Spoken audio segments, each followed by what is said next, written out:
Hello everybody, my name is Jonathan Latin. This is my video response to Nicole Lujan, who is pro-military, U.S. military intervention.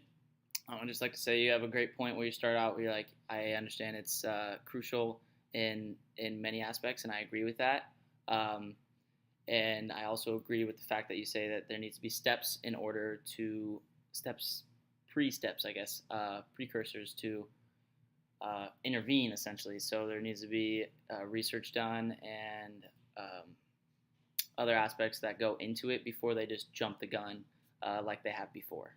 I really like your idea, how you bring up the Peace Corps, how essentially they only go to countries that they're invited to and that they have good diplomatic relationships before they have the necessity to resort to military intervention.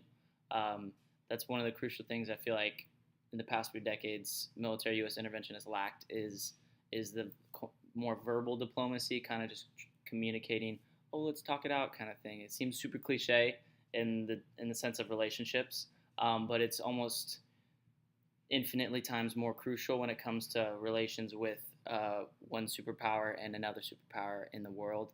And if you think about it on a small scale, if a boy and a girl are in a relationship, they're going to want to communicate, or else they're going to end up fighting, and then someone throws a piece of glass and then breaks in the kitchen, and then someone has to clean it up.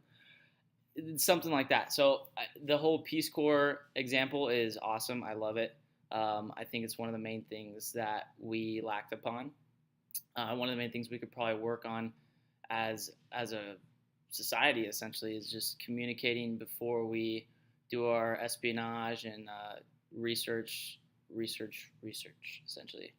So we're just kind of, I don't know why I tied espionage into there, because that's essentially doing research, even though it's a little scandalous.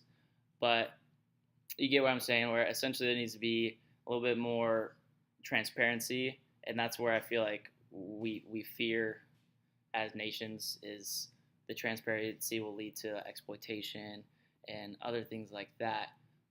But a certain level of transparency will definitely have more positive effects than negative effects in returns to global relations and trade and in the need for intervention in some instances. But yeah, for their intervention, and essentially they do. And from my perspective, it seems almost a little too good to be true, where they're like, oh, we're gonna go help a bunch of people that are being that have issues with genocide, and they're being murdered and they're being bombed and poisoned. And it's almost, sometimes I feel like the U.S. has their hand in some instances like that, where they're causing the terror just so they can be like, hey, I'm going to come intervene. And it's one of those things that's a little kind of conspiracy theory, a little hard to prove, but it's definitely not out of the realm of possibility. And it's one of those things that really makes you think. It's a double-edged sword, because if it's true, it's like, wow, that really effing sucks. And then if it's not true, you're like, dang, that sucks that I had to think like that. I have that much doubt in my country. But you never really know.